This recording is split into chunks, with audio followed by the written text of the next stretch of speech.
Hi there, this is Adrian Scott with Truth and Testimony of the Broadcast, and here are some shekels for your thoughts. So, I'd heard it come up recently in a conversation talking about the church, and from my way of reckoning things and how I believe Scripture, it's the idea that it really ties into Romans chapter 11, where it mentions the tree and that natural branches were pruned off of the tree so that the wild branches could be grafted in.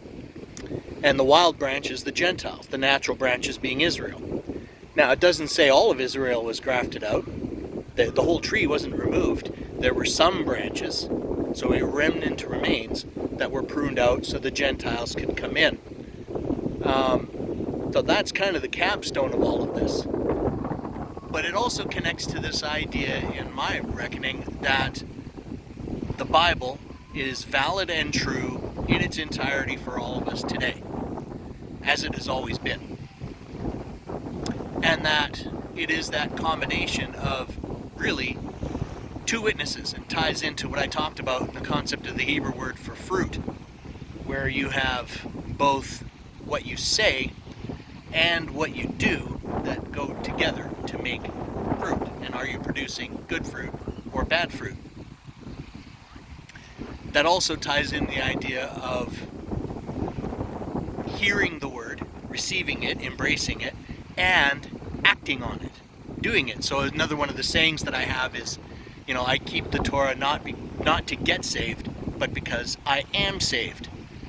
And so it's that obedience, it's that recognition and thankfulness for being saved, and trying to do within the best of my ability what God has asked me to do. So with those things in mind, it does make me think of the book of James, and this is kind of what prompted me to record this video in the first place.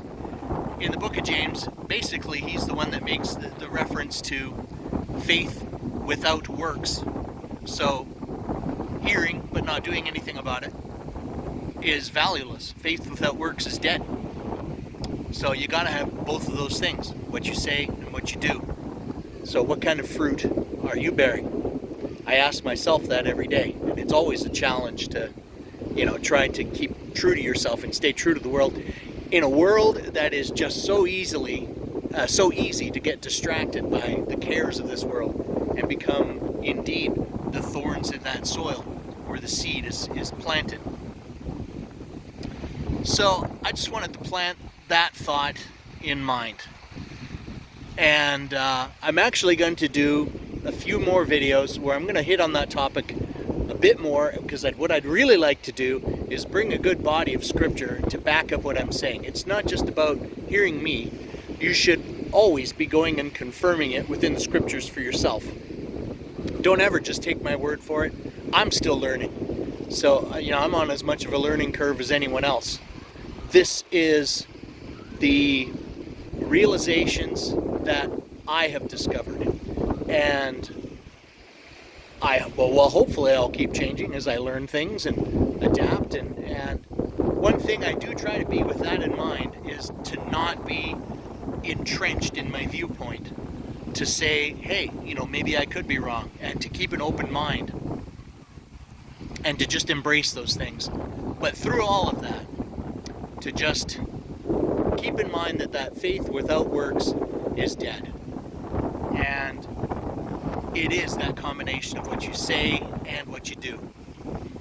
So I challenge myself, as I challenge all of you, to live that out, to walk that out in your day-to-day life and in this upcoming week.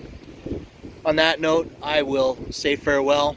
Shavua Tov, have a good week, and blessings to all of you in the name of Yeshua, our Messiah.